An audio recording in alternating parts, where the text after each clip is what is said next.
नेपाल के लोग ज़्यादा जुड़े माँ मधु से। तो माँ मधु के बारे में बहुत थोड़े लोगों को जानकारी थी 87 तक। जब उन्होंने जब तक मौन में थी तब तक तो बिल्कुल ही अज्ञात ही थी। 87 तक तो मौन में ही थी। मुझे लगता है 88 तक 74 से मौन में हुई थी, 14 साल की। कई धनाढ़ लोगों को मैं लेके गया, हिंदुस्तान के धनाढ़ लोगों को, सन्यासियों को, अरबपति लोग थे। माँ मधु पहचान जाती थी तो उन्होंने कुछ गिफ्ट भी दिया तो रिटर्न कर देती थी। वो गिफ्ट भी स्वीकार नहीं करती थी। और एक ऋषिकेश में एक और माँ रहती है, शशि, सन्यासिनी भी है, मुझे ही उसने शायद दीक्षा लिया है। उसने ये 6 लोग हैं बस माँ मधु को की सेवा करने वाले, पहचानने वाले। और नेपाल से लोग उनको बहुत श्रद्धा करते रहे जो लोग गए। माँ की भी नेपालियों के प्रति बड़ा प्रेम था। उसके बाद स्पीड होता है चेतना का, लाइट से भी फास्ट होता है। डिस्टेंस जो है वो 3 लाख किलोमीटर के स्पीड से भी आने में 8 मिनट लग जाते हैं। मन को सूर्य तक जाने में 1 सेकंड नहीं लगता है। तो माइंड है जो बिगर स्पीड देन लाइट। और चेतना की जो स्पीड है, कॉन्शियस की जो स्पीड है, वो मन से भी ज्यादा है। तो आप कल्पना ही नहीं कर सकते। तो बुद्ध पुरुष तो एक ही क्षण में, भगवान कहते थे प्रवचन देते समय, एक बार भगवान ने कहा कि अभी मैं यहाँ बोल रहा हूँ तो चेतना की जो गति है वो लाइट से भी बहुत ज्यादा है। तो बुद्ध पुरुष माँ मधु को आप प्रेम से जहाँ भी बुलाइएगा वहाँ पहुँच जाएंगे। नेपाल में जितनी फोटो है माँ मधु की उतनी हिंदुस्तान में नहीं है। ध्यान करने के लिए सबसे अच्छी जगह जो है वो हिमालय है। माँ मधु तो सिर्फ पोरेज खाती रही 3 साल जब काष्ठमौन में रही। गेहूं का दलिया पानी में बना के, वो भी दूध में नहीं, दलिया बना के दूध पानी में खाती रही। ये खतरा है तपोवन के लिए, सन्यासियों के लिए, क्योंकि इतनी सुविधा जुटा दी है भगवान ने। एक कष्ट झेलना पड़ेगा, वो सबसे बड़ा कष्ट है, वो अपने अहंकार की मृत्यु। जब तक अहंकार से मुक्त नहीं होंगे कुछ नहीं होगा। करते रहो जितना तपस्या करना है, जितना ध्यान करो, जितना डायनामिक करो, 2000 साल करोगे कुछ नहीं होगा। माँ प्रेम वर्षा, नेपाल के लोग ज़्यादा जुड़े माँ मधु से। बहुत लोग, हम नेपाल के लोग ग्रुप जाते थे उनके पास सत्संग करने। और धीरे धीरे जो उनके बारे में जानकारी भी हुई तो हम लोग ने बहुत शिविरों में, पत्रिकाओं में, रेडियो में जो बड़ी चर्चा की, इससे लोग थोड़ा, जैसे कल ही इंटरव्यू हुआ सतीश जी का, जिनके घर में भगवान माँ मधु ने शरीर छोड़ा। उन्होंने कहा कि मैं देहरादून में रहता था लेकिन मुझे माँ मधु की कोई जानकारी नहीं थी। माँ मधु हरिद्वार में तपस्या कर रही थी, फिर ऋषिकेश में की। तो अरुण स्वामी ने मुझे बताया और वो मुझे लेके गए, है ना, बगल में ही थे लेकिन जानकारी नहीं थी। तो माँ मधु के बारे में बहुत थोड़े लोगों को जानकारी थी 87 तक। जब तक वो मौन में थी तब तक एक शांतम पर्वत है, वो है मेरठ के। हाँ, उनको 86 में जब भगवान आए तो एयरपोर्ट पर रिसीव करने गए थे, वहाँ पर उन्होंने सुना माँ मधु की बात लोगों से। हम ही लोगों से सुना होगा, किससे सुना? उसके बाद वो 86 में जाके, मैं ही चर्चा करता रहा हूँ, तो वो सबसे पहले जो हिंदुस्तान के लोग जुड़े उसमें 2 आदमी हैं। एक सांदम पर्वत है, वो मेरठ के, वो फिर माँ मधु से 86 से जुड़ गए और वो बराबर जाते रहे और अभी भी जुड़े हुए हैं। उनका पूरा परिवार जुड़ा हुआ है। माँ मधु को गुरु के रूप में उनका पूरा परिवार दिखता है। और एक मेरठ के और शांतम के साथ मधु स्वामी जी हैं, वो भी जुड़े। तो वो 2 आदमी, उन लोगों ने माँ मधु को 86 से ही लगातार जा रहे हैं वो लोग, उनका पूरा परिवार। उनके माँ मधु की चिंता भी की उन लोगों ने, सेवा भी की और लाभ भी उठाया। बाकी कोई लोग नहीं जाते थे। तो जब उन्होंने मौन, जब तक मौन में थी तब तक तो बिल्कुल ही अज्ञात ही थी। 87 तक तो मौन में ही थी। हमको लगता है 88 तक, 74 से मौन में हुई थी, 14 साल की, 14 साल। तो करीब-करीब 88 तक तो मौन में ही थी। तो बहुत कम लोग उनके बारे में जानते थे। जब 88 में उन्होंने मौन खोला, 1988 में, मैं उनसे मौन के पीरियड में जुड़ गया था। और फिर मेरी ज़रा ज़्यादा बोलने की आदत है, तो मैं फिर बहुत उनके बारे में नेपाल में और जहाँ भी जाता था बोलता था लोगों को। और लोगों को पकड़-पकड़ के ले गया मैं, बहुत बहुत हिंदुस्तान के लोगों को भी पकड़-पकड़ के मैं ही ले गया हूँ, बहुत लोगों को ले गया हूँ। ये 2 लोग जो बताए, बस मधु माँ की चिंता करने वाले लोग ठीक से देखिएगा, मिले भी तो लोग सरफेस पर मिलते हैं ना, कोई गहरे तो मिलते नहीं हैं। और उनके पास दृष्टि थी। कई धनाढ्य लोगों को मैं लेके गया, हिंदुस्तान के धनाढ्य लोगों को, अ, सन्यासियों को, सो सन्यासियों को, अरबपति लोग थे। माँ मधु पहचान जाती थी, तो उनको उन्होंने कुछ गिफ्ट भी दिया तो वो रिटर्न कर देती थी। वो गिफ्ट भी स्वीकार नहीं करती थी, जिसका बहुत गहरा प्रेम नहीं हो। मेरे सामने कई लोगों ने उनको कुछ गिफ्ट दिया, वो बोली रख ली, फिर बोली अच्छा मेरे प्रसाद के रूप में इसको ले जाओ। और स्वीकार नहीं करती थी। और मुझे फिर बहुत डाँटा उन्होंने। मैं कई हिंदुस्तान के बहुत धनी जो मेरे दोस्त थे उनको लेके गया था। अकेले मुझे डाँटा कि तुम क्यों लाए इनको?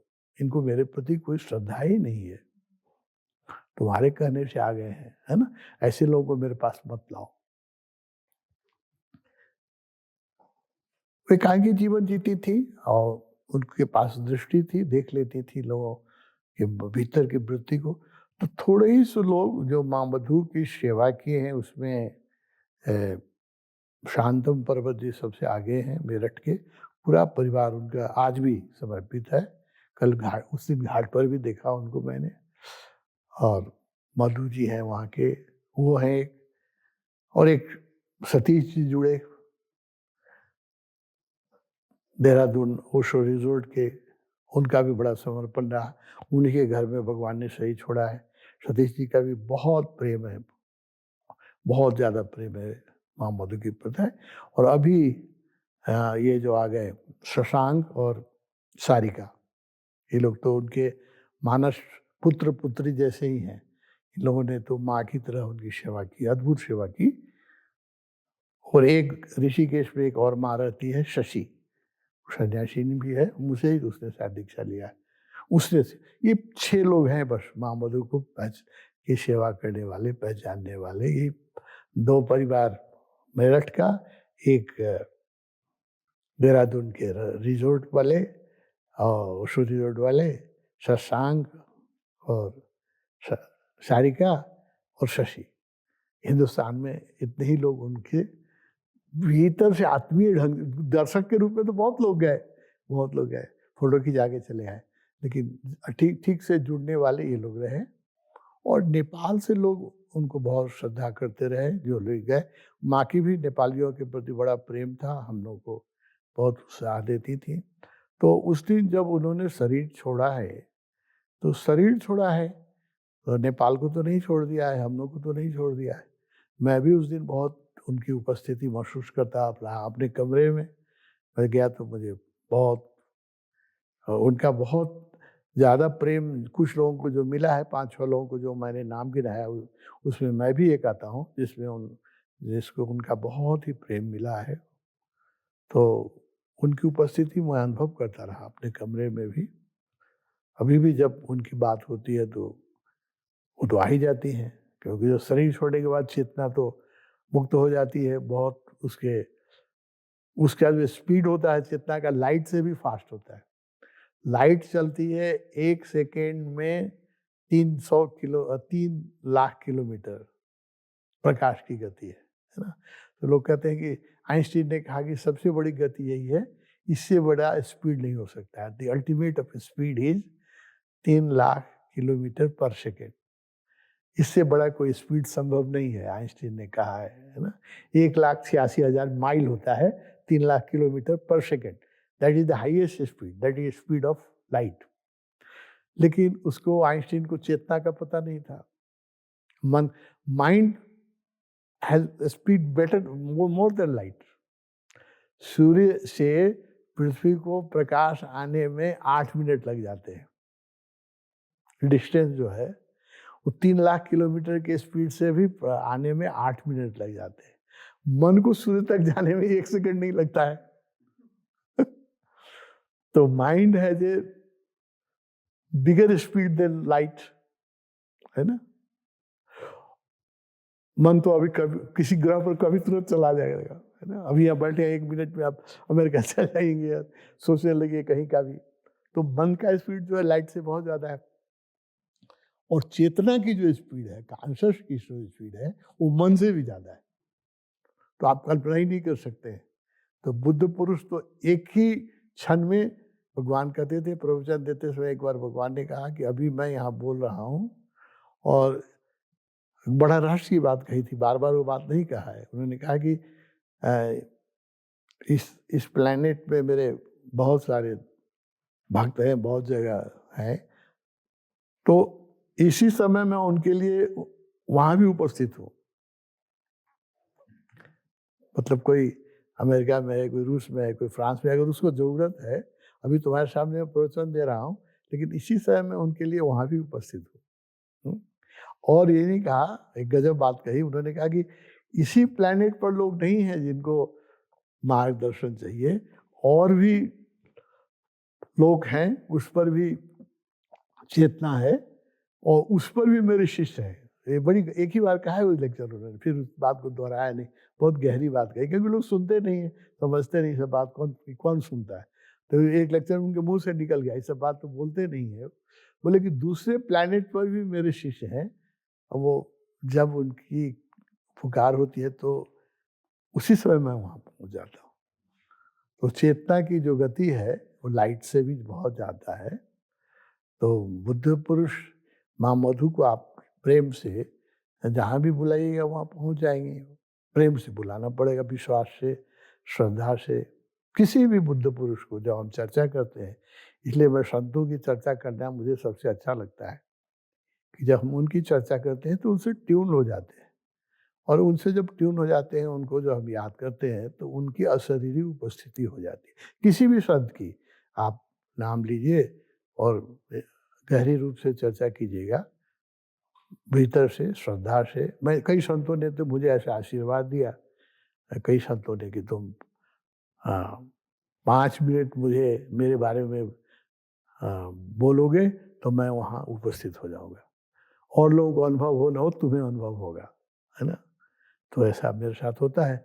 किसी भी संत के बारे में जब 2-3 मिनट में बोल रहा हूँ, तो उनकी उपस्थिति मुझे अनुभव होने लगती है, और धीरे-धीरे मेरे मित्रों को भी, जिन पर थोड़ा बहुत 2-4% मुझ पर विश्वास है, उनको भी थोड़ा 2-4% अनुभव होने लगता है ना, थोड़ा अनुभव होने लगता है।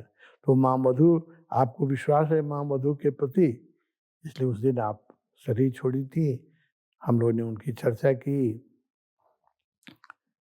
बहुत श्रद्धा से, बहुत प्रेम से उनको याद किया। जब हम याद कर रहे थे उस समय भी मैं अनुभव कर रहा था कि वो यहाँ हैं। अभी भी अगर आप गहरे रूप से अनुभव कीजिएगा तो आपको समझ में आ जाएगा कि वो हैं, हम लोगों के बीच में ही हैं। उस रात में जब मैं गया अपने रूम में, तो बिल्कुल मुझे लगता था मेरे पीछे खड़ी हैं। चेयर पर बैठता था तो लगता था पीछे ही खड़ी हैं, ऐसा अनुभव होता था। तो वो कोई झूठ अनुभव नहीं है, वो 100% करेक्ट अनुभव है। तो आप उमा प्रेम वर्षा को जो अनुभव हुआ कि ऊर्जा महसूस हुआ, बहुत देर तक वो अपने शरीर को चला नहीं पाई उस दिन। कुछ अलग भी हुए, माँ मधु ने अपने जीवन में इतना सार्थक किया कि मृत्यु के समय हमारी पात्रता न होते हुए हमें बहुत कुछ महसूस करा के चली गई। हाँ, वो उनकी नेपाल के प्रति बहुत प्रेम था, नेपालियों को बहुत प्रेम करती थी।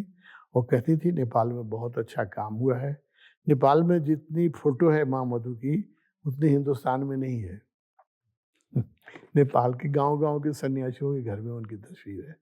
इंडिया में उतनी तस्वीर उनकी नहीं है। इतना उतना उनको याद नहीं करते, इसलिए आपको जो हुआ है वो ठीक है। माँ मधु ने तपस्या की, बहुत कठिन तपस्या की। 3 साल तक तो काष्ठ मौन किया, 14 साल तक, फिर 3 साल के बाद 11 साल और मौन किया। काष्ठ मौन में तो आदमी को ही नहीं देखना होता है, तो बहुत कठिन है वो। उसकी तो आप कल्पना ही नहीं कर सकते कितना कठिन है। आपको रोग भी लग जाए, बीमारी भी हो जाए तो आप किसी से दवा नहीं माँग सकते हैं। उसमें उस काष्ठ मौन के टाइम में उनको बहुत पीड़ा हुई, लेकिन उन्होंने कभी किसी से कोई मदद नहीं माँगी, अकेले रहीं। फिर उसके बाद 11 साल और मौन रहीं, अकेले रहीं जीवन भर। उनके पति बहुत बड़े नेता थे।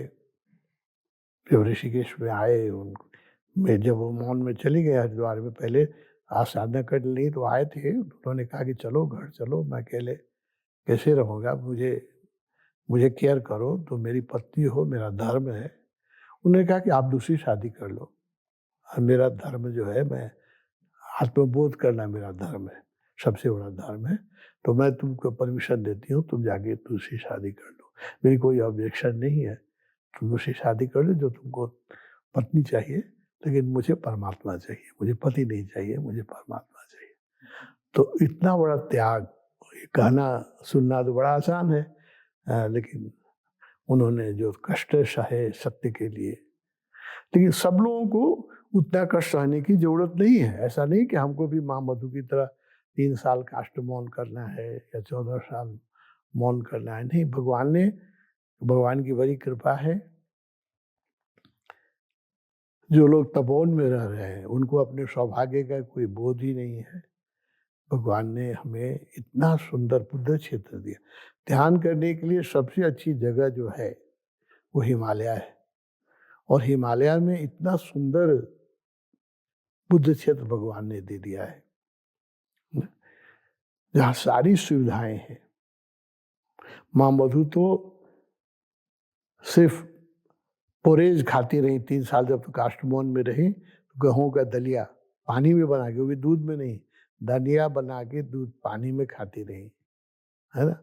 और आश्रम की काम भी करती थी। जो आश्रम में रहने वाले थे, उन लोगों ने पूछा कि तुम यहाँ रखेंगे तो तुम क्या करोगी। उन्होंने कहा मैं बर्तन भी मांजूंगी, ये झाड़ू भी लगाऊंगी, जो भी काम दोगे वो भी करूंगी। तो शुरू में तो लोगों उनको पहचाना नहीं, उनको लोगों ने तो उनको बहुत कष्ट भी दिया है। उन्होंने सब काम भी किया आश्रम का। बोले कि मुफ्त में मैं नहीं रहूंगी, मैं सेवा करूंगी। बाद में लोगों ने उनको थोड़ी पहचाना, तो उनको सुविधा से रखा। शुरू में वो बड़े कष्ट में रही, बहुत कष्ट में रही। तो भगवान की दया से हम लोगों को उतने कष्ट में रहने की जरूरत नहीं है। हम लोगों को भगवान ने बहुत सुविधा बना दी है। खतरा यही है कि ज़्यादा सुविधा होने पर लोग बेहोश हो जाते हैं। सुविधा के प्रति उनको कोई होश नहीं रहता है। ये खतरा है तपोवन के लिए, सन्यासियों के लिए। क्योंकि इतनी सुविधा जुटा दी है भगवान ने कि उसके लिए कोई ग्रैटिट्यूड किसी के मन में नहीं रह जाता है। ये लगता है तो ठीक ही है, जो कमी है वही दिखाई पड़ती है कि ये नहीं मिल रहा है, ऐसा होना चाहिए, आज खाना अच्छा नहीं मिला। अब सोचिए वो 3 साल तक सिर्फ गेहूँ का दलिया बना के खाती रही पानी में, दूध भी नहीं, और शाम में 1 गिलास काली कमली वाले दूध दे जाते थे, दूध पी के रही। 3 साल उन्होंने बताया कि मैंने इसके सिवा कुछ नहीं, गेहूँ का दलिया सुबह में और शाम में 1 गिलास दूध पीती रही, है ना। और हम लोगों को थोड़ा नाश्ते में दिक्कत हो जाती है तो बड़ा कंप्लेन आ जाता है। तो क्योंकि हम लोग बेहोश हो जाते हैं। जब सुविधा बहुत जुटती है तो लोग उसको गारंटेड ले लेते हैं, उसके प्रति बेहोश हो जाते हैं। ये माँ वर्षा को मैं कहूँगा, आपको उतनी कष्ट नहीं झेलना पड़ेगा। हम लोग को किसी को भगवान नहीं चाहते हैं। भगवान का मार्ग जो है सहज मार्ग है। भगवान नहीं चाहते हैं कि हमको सबको इतना कष्ट झेलना पड़े। एक कष्ट झेलना पड़ेगा, वो सबसे बड़ा कष्ट है, वो अपने अहंकार की मृत्यु। वो तो मारना पड़ेगा। बिना अहंकार को मारे तो कुछ होगा नहीं, है ना? तो वो तपस्या तो हमको करनी ही पड़ेगी सबको। और जब तक आपको अहंकार से मुक्त नहीं होंगे, तब तक जीवन से मुक्त नहीं हो सकेंगे, तब तक इनलाइटेड नहीं हो सकेंगे। वो तपस्या तो करनी है, हम सबको करनी है, कि अपने ईगो को ऑपरेट करना पड़ेगा। वो बहुत कठिन है। हाँ, भूखे रहने से भी कठिन है। ईगो हम लोगों को इतना प्रिय है अहंकार कि उसके लिए, अहंकार की रक्षा के लिए लोग सुसाइड कर लेते हैं। जो अहंकार खतरे में पड़ता है, लोग शरीर को भी मारने के लिए तैयार हैं कि अहंकार को, बिजनेस में घाटा लग गया, लोग सुसाइड कर लेते हैं। प्रेम में घाटा प्रेम में बिछोड़ हो गया, लोग सुसाइड कर लेते हैं।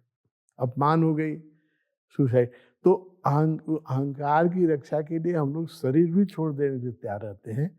शरीर से भी जो प्रिय है ईगो, वही है बाधा। उसको तो अब तपस्या करनी ही पड़ेगी, उससे तो मुक्त होना पड़ेगा। वो एक कष्ट तो हम सबको आज न कल झेलना ही है। जब तक अहंकार से मुक्त नहीं होंगे, कुछ नहीं होगा। करते रहो जितना तपस्या करना है, जितना ध्यान करो, जितना डायनामिक करो, 2000 साल करोगे कुछ नहीं होगा।